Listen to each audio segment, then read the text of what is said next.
Thank you for tuning into this episode. I'm turning my attention today to a topic that touches millions of families, the experience and needs of children whose parents are going through a divorce. Now, the experience can feel overwhelming for adults, but for children, it can be confusing, emotional, and sometimes silently distressing. So I've invited my friend, author, and professional speaker Tommy Maloney to join me in this discussion.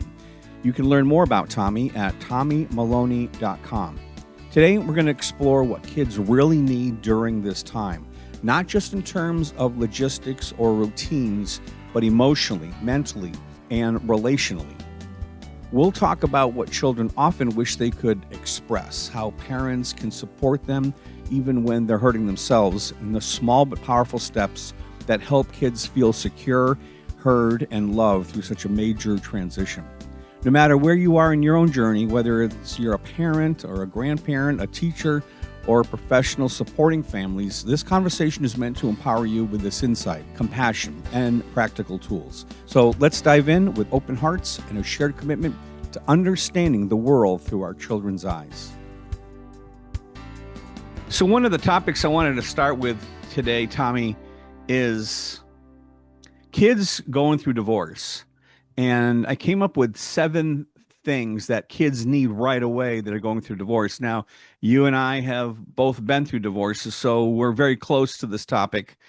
I think the first one I want to talk about is the emotional support, because it's so important when kids are going through that, and it's so easy for parents to get lost in their own stuff and not realize that what their kids are going through, they might even say, "Oh, stop the crying. I'll give you something to cry about," Right. and they don't seem to realize how important it is for us to acknowledge what they're going through and how they see it completely differently than us. What are your thoughts on that?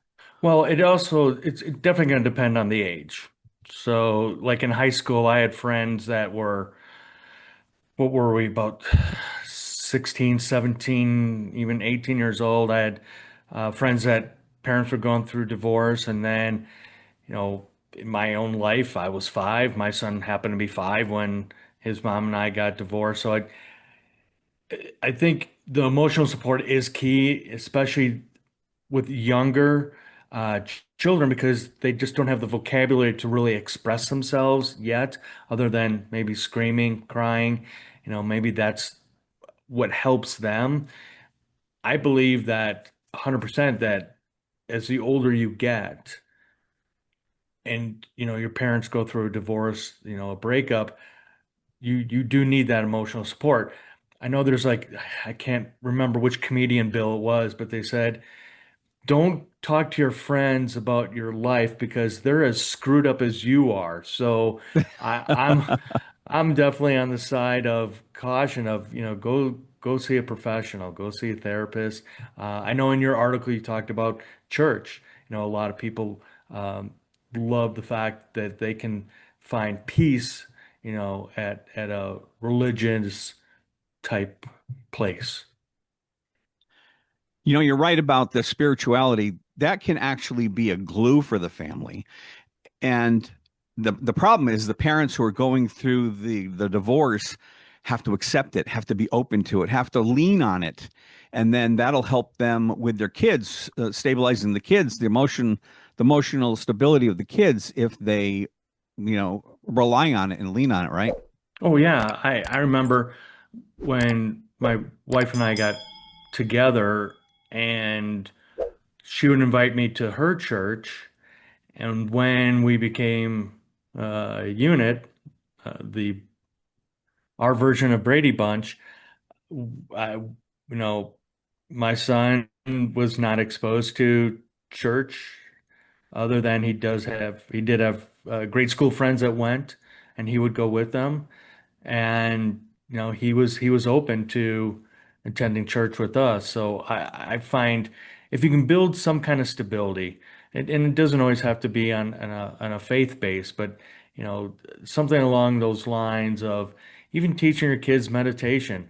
My wife's nephew lived with us for a while, and his son would be here, and when he would throw some tantrums, we would actually my daughter Beck and I, we didn't know we were doing this separately, but we would just sit the little guy down and just work through some meditation, have him close his eyes and just breathe to just get him to calm down. And so hopefully with those techniques, he'll take those as a tool. And if he does have any kind of, emotional type breakdown, he can hopefully have some recall in the back of his mind to say, oh, hold on, let me just meditate and relax. Yeah, that's good.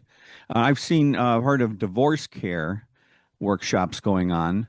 I've talked to people who've attended it. They thought it was very, very important. One of the stipulations of divorce care, though, is not to date anybody in the group while you're so vulnerable. And I think that's really important to make sure you focus on taking care of yourself, taking care of your family members, like your kids and everything, when you're going through that. Oh, most definitely. Yeah. Another need, number two, is parents who listen more and speak less. That's what our kids need. They want them to listen and speak less. So I think the first thing that comes to mind is you got to quiet the noise inside of you with the everything you're going through, especially if this is a very difficult time, and still take the time to listen to your kids. This is where you really need good listening skills. Stop trying to make things all better because you can't. You can't make things all better. But being there with them and listening more and talking less is a good first step in doing that. Then they feel like that you really hear them, you see them, and that they have you to lean on during this time, right? Yeah, and as parents, we're not always perfect in our moments. And I can remember I wasn't listening. I was doing this, too much talking, and not listening to my son who was having an emotional breakdown at a moment. And so you're spot on, Bill. And I go back to what we were talking about earlier, and that is as an adult, you're going through a major trauma of a divorce, a breakup, a separation. You need to be able to work on healing yourself and, learning about yourself versus going to find the next person to date because you should be focused on yourself and you should be focused on your children Yeah. at the same time. Yeah, definitely important. And I think the biggest thing with listening and doing more listening and less talking is don't focus so much on what they say because they're going to say some things that could hurt. You are mean to dad or you are mean to mom, and just let it come out and don't Hmm. attach yourself to all the details of the things that they say. It's gonna hurt because they hurt inside. So sometimes they want to hurt back through their words. So you can't react to what they're saying. Let them speak without you attacking them. Right. And again, when you have young children who don't have the verbal dictionary to really express how they're feeling, I agree with you, Bill, and that is just sit. I always find sitting at their level, not towering over them, but sitting at their level. Eye level, very important. Yeah. I learned that in coaching young kids is to Mhm. always get on their level and just work with them. Listen is so key. I mean, many of us think we're great listeners, but we're not. Yeah, I And this is know. this is this is a perfect opportunity to just listen to your kids. Let them vent. Yeah. Let them just go nuts. Yeah. Then hug it out. And so coming out of this one is don't attach yourself to every little thing they say. When it hurts and you feel the barb go into your heart from something they said, just do your best to stand firm and be quiet and listen. Number three is regular access to grandparents. I think this will be really helpful, although the grandparents have to follow the same kind of rules here. They can't be talking badly about, the parents, but this is where other family members can come into play and use the grandparents or aunts and uncles to take them out and do things with them to distract them, so that this is where the family can really come together. I'm going to tell you, my grandmother just turned 102, and I will always remember one of the special days was when, before my son went to, I think he was off to university, he stopped to go see his great grandmother, my grandmother, and everybody in our family was just blown away that he did this. And my grandmother's who pretty much raised me. And so I have that connection. And you need family. You need those family dynamics. And yeah, they have to they have to play by the rules, Bill. They can't be bad mouthing, your former spouse in front of the kids. I mean, kids are gonna hear it and they're gonna take it back, and then it's not worth the headache. Yeah. Yeah. So if you're going to use the grandparents, maybe have a few words with them and say, all right, look, I know you're upset that the divorce is going on, but I need you now to really provide support for the kids. Hmm. So kind of put your feelings to the side and be there for them as well as for me, right? Right. And I don't know about others that are watching this, listening to this, but I always felt a connection with my son's teachers because I felt that they needed to know what was going on Ah, good one. if they see anything in him. And quick story was I had a parent teacher conference, and ironically the teacher was actually one of my neighbors. So we knew each other. And I'll never forget, Bill, sitting at that parent teacher conference. It's the teacher, it's myself. I'm sitting in one of the kid-sized stools. And so, and I'm trying to explain to her of what's going on. And she knew what was going on through another good friend of ours. And I just broke down. And I Oh just broke gosh. down, Bill, because you're going through that trauma and you don't know how it's going to affect your kids. And I wanted to make sure the teacher understood that, hey, again, he's going through something. He might, revert to just being quiet, shut down, or acting out. I don't know, but I just wanted to make sure that you're aware of it. And she was so sweet, so sweet. Yeah, that's a really good point, Tommy, because in years past when I would speak at teacher conferences, and this is where teachers all go to get their renew their certification or whatever, and I would remind teachers that it's a good idea for you to know what's going on at home. So if you see an issue, if you're having a behavior issue in the classroom, what else might be going on in that child's life? And there could be some sort of drama or trauma going on in that child's life. So very good point. So if teachers see something, they want to do a little investigative work to find out what's going on at home. But you make a good point. If you are going through a divorce, it's a great idea to let the teacher know, because then they can go, ah, now I'm putting two and two together as to why I'm struggling with your son in, particular behaviors. Exactly. Another one is, of course, speak respectfully about the other parent in front of the child. Your issues with the child's other parent is are your issues, not the child's issues. You can't expect them to understand. You can't expect them to see your point of view, at least usually, especially when they're younger. So it's really important. If you got an issue with the spouse, you gotta one of the best things that you can do for a child, regardless if you're going through a divorce or not, always speak respectfully about the other parent, whether you sleep with them or not. This is really important because it shows respect to the child when you're showing respect to the other parent. They don't care about what you're going through. All they know is I've got my two foundations. I got mom and I got dad, or I got parent one, parent two, whatever. I need them and I love them, usually both. And it hurts when you treat the other one with disrespect. What do you say to that? I I think that's a no-brainer, Bill. Only because, again, If you say something in front of your kids, your kids are going to take it back to the other parent.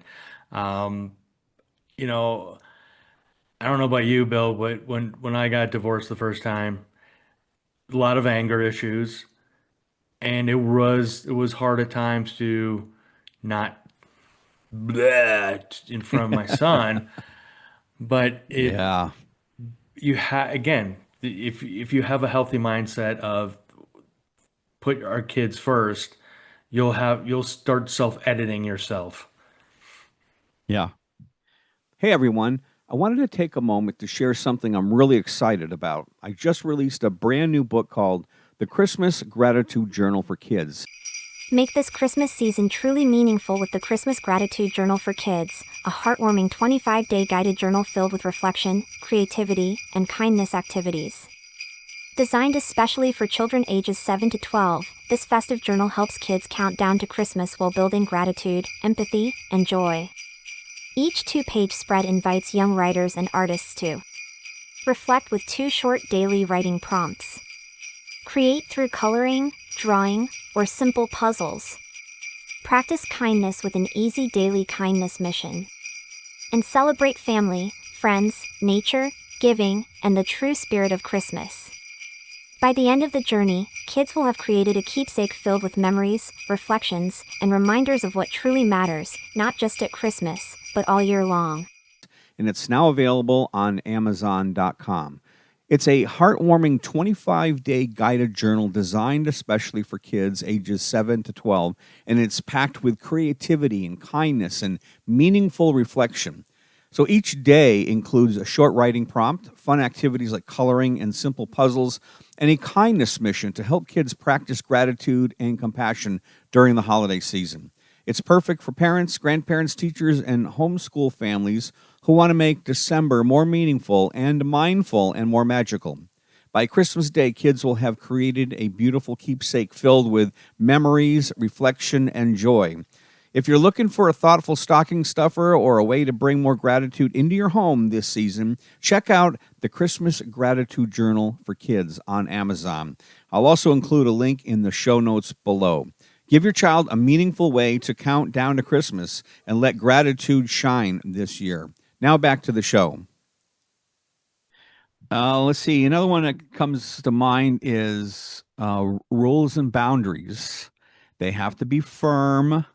If your child tries to break them, you want to give them a little bit of break, but they need the consistency of inappropriate materials, inappropriate behaviors or access to too much TV, all that kind of stuff. You want to make, don't forget about what you've worked on in the family just because you're going through an emotional issue right now. Even more so, create boundaries. Now, one of the problems I hear about all the time is the let's say the mother has the child, which is usually the common situation, but then the father, when he picks up the kids, is doing whatever he wants. So you got to try to keep that consistency in both homes when you're swapping the kids back and forth. Sometimes, and I've heard of it happening, where the other parent goes, you know what, I'm going to get even with your mom. Guess what? You can do anything you want. You can stay up as late as you want, whatever. And we got to try to avoid doing that at all costs. They need that consistency in both homes. It's hard though. I mean, that is hard, Bill, because as adults we have different types of virtues that we live by. And my virtues are going to be different than yours, Bill, and Yeah. yours are going to be different than mine. And so when when you do have that exchange, your kids, one week they're with one spouse, following week they're other spouse, the rules are different in each home. And it's so hard on the kids because they get confused. Well, why can I do that there, but I can't do that here? Yeah. And as you were saying earlier, boundaries. And this is where you have to have open dialogue with your kids, no matter what age, and say, all right, in our house, this is the rules. So, for example, when the kids were younger, when we're having dinner, phones off, no TV. because we want to have that family dynamics together. We're gathering together. If a spouse doesn't follow those rules, okay, that's their house, their rules. Yep. But I go back to just making sure you're consistent in your house. You can only control what's under your roof. You can't control as much as you maybe want to control your former spouse's roof. On an incident that I had when I was working with, I was doing a workshop and I had a lot of questions afterwards. And one of the moms came up to me and said, you know, we did not, we agreed before the divorce that Johnny could not have a smartphone because he's too young. I don't know how old he was, maybe 10 or 11, something like that. And we agreed. But now that the divorce has gone through, he's getting revenge on me. He came home from my husband's visitation with a cell phone in his hands. So obviously he's breaking some of the rules. What other rules are he breaking that I don't know about? And like you say, what's important, Tommy, is so I told the mom, I said, look, if there are different rules going on in his house, obviously one thing you can do is talk to him. If you have a relationship, you say, do me a favor, please. Here are the 5 things we agreed that we would do with Johnny, but would you please continue them? But he reserves the right. He can say, nope, not doing them, sorry. And if he Right. chooses that, then you got to just back off. That's his, like you said, that's his prerogative. This one mom said he came home with a cell phone and now he's in his bedroom using the cell phone. And I said, you need to take it away from him. Maybe have, collect it when he comes back from the visitation and he gets it back before he leaves. And then she said, well, that's just going to make my son upset. It's going to make my husband upset. I know, but you got to stand firm. It's just like one time a mom said, I can't get my daughter up in the morning. I'm having trouble getting her up. And I said, all right, let's talk about bedtime. What's going on that she's sleeping so late? She said, well, she's in her room till 2, 3 o'clock in the morning with her tablet. And I go, where'd the tablet come from? Well, they were issued at school. Okay, so there's a technologically advanced school. So you mean they Mhm. gave all the kids tablets? Yes, to bring them home. All right. So when your daughter goes to bed, why aren't you collecting that tablet? Because it was issued by the school. It's school property. I have no control over that. I go, come on, mom. Yeah, You have the control to take it away and give it back to her in the morning, right? you're the adult, hopefully. Yeah. Where's the adult in the Yeah, room, right? probably the Same one on the tablet. Same thing with visitations or swapping them back and forth the divorce. If they come home with a cell phone, they didn't have one before, just take it and say, look, we're going to lock it up here and I'm going to give it back to you when you go back to your dad's. You can use it, obviously you can use it at your dad's house. You just can't use it here. And like you said, the child will say, well, it's not fair. I want to stay up late. I get to stay up late and watch wrestling at dad's house, but I can't do it here. And the mom has to be calm and say, I know you do, but in this house we stick to the rule that we don't. I was grateful when my son got a cell phone because it was another form of communication. Ah, yeah. Because, you're not in that household. I remember, I'm sure you remember this too, Bill, but when, laptops first came out, they didn't have cameras. Right. You had to get those separately. Yep. And I always remember, I don't know where I was doing some speech somewhere. A guy came up to me and said, "Well, my ex-wife lives in Arizona. I live here in Colorado. She doesn't want to get them cell phones. What do I do?" I said, "Does she have a laptop?" "Yes." "Then buy her a camera for her laptop, and that's how you can visit your kids." And he's like, "Oh, didn't think about that." Well, that's why I embraced the cell phone because this was my way of communicating with my son. Mm. And we also worked on boundaries. So he sent a text message that he thought was funny to his older sister. She told me about it. She told her mom about it. My former spouse found out about it. So it was one of those rare times where my former spouse and I, we came to agreement on the punishment. And the next time Connor came over, he and I had a one-on-one about I didn't blame him. I said, it's my fault. It's my fault because we never had that conversation about cell phone usage and safety. And I took that as dad screwed up, but let's talk about it. And yeah, he was he was more embarrassed of what happened. Yeah. But we got through it. We both hugged, we cried, we got through it. But to this day, he's 22 now. I am grateful for a text message I get from him. I am grateful I was mowing the yard last weekend and he called out of the blue. Even if I'm on uh, a work assignment, and I'm in the middle of training, that phone rings and it's him. I'm sorry, I'm taking that call. So, long story short, I'm grateful that he had a cell phone at a young age. But to your point, that's where both former spouses have to be incommunicado. If they're not, as Mel Robbins says in her fantastic book, let them. So just let them do that, but just understand the bottom line is you can't control what they're doing. Yeah. Yeah. Yeah, it is a good point. I mean, I remember when I got calls or texts from my son at that point, and till still to this day, when my phone blings and it's him, it brings back old memories, and I respond right away. Yeah. Watching the great young man that he is now with his wife and two kids.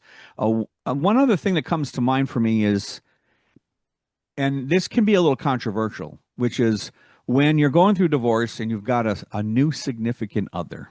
You bring home a girlfriend or a boyfriend, right? It's somebody you were probably gonna, because now these days, a lot of states, you have to wait a year or two before the divorce is official and final. So during that time, some adults will say, I deserve to be with somebody. I deserve to be loved, and they bring on another person. My point is that and I created a little turbulence online a couple weeks ago. There was a discussion about bringing a boyfriend or girlfriend while you're going through divorce, and I said, until you develop a relationship with the child, that new significant other should not be a disciplinarian. And a lot of people disagree with me. They thought, what a stupid idea. But my point was, when the new boyfriend or girlfriend comes in, their job is to do one thing. Well, actually, two things: to be there in support of their new partner, but two, to develop a bond with the children. And when it comes to discipline, that has been my point, for them to step back and let the bio parent take over and be in charge of the discipline until you develop that relationship at first. So I posted something on Facebook, and it shows a mom sitting in the background smiling while the man is sitting on the floor and the daughter is painting his toenails. And the caption was something about your job is to develop the bond before you can discipline. And all these people just slammed me about how unfair that was. But some quietly liked it. I had a whole bunch of likes on it, but the people were vocal was, how dare you suggest that? And I disagree with them because, my wife and I, we had a bond, and the bond was if our kids don't get along, then we're not going to continue dating. And that was our mission statement. And the one thing we did, we didn't introduce our kids to, I want to say at least 2 months, because we wanted to make sure first if Ann and I were compatible. Second, it's not fair to the kids to be thrown into a situation that they have no say in. And so I feel that I go back to what I was saying earlier, and that is if you're going through a divorce, the last thing on your mind is to find the next Mr. or Mrs. Wrong. You need to focus on Mm, yourself and find, who you are.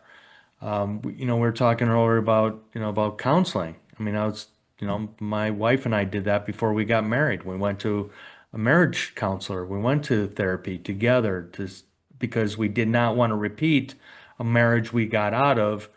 We wanted to build a foundation right away. And so I think listen, we've had some really low lows in our marriage. We've had some high highs, but there were some low lows. And so I look back at what we created as a family, and I go back to, going to therapy and hashing out things and being able to be vulnerable and being able to build communication between us.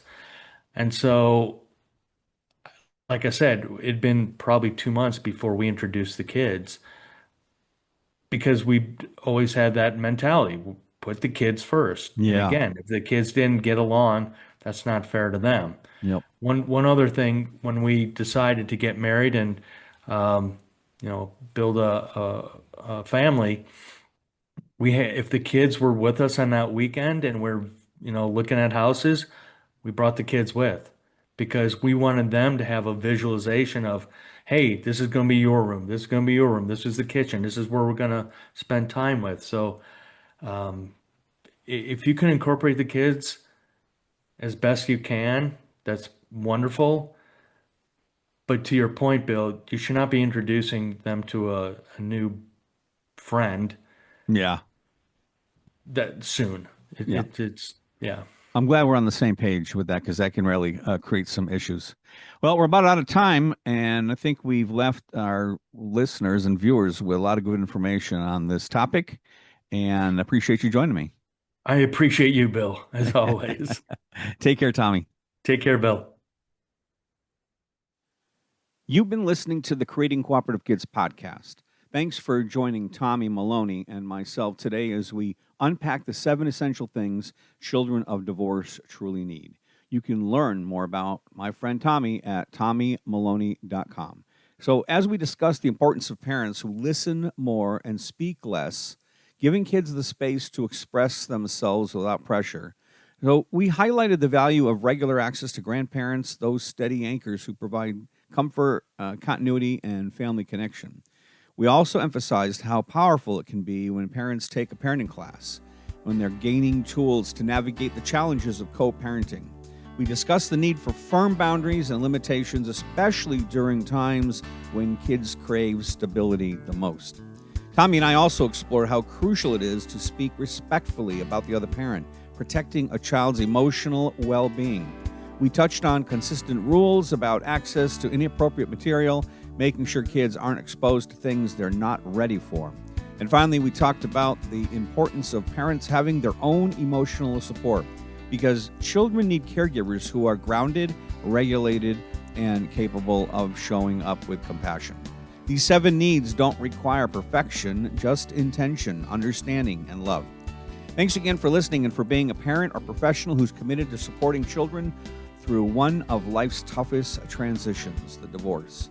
Before we go, please remember that the content shared in this podcast is for educational and informational purposes only and is not intended to serve as legal advice. Every family situation is unique, and anyone needing immediate guidance or support should seek help from a qualified mental health professional, counselor, or legal expert. This podcast is the property of Bill Corbett and Cooperative Kids Publishing.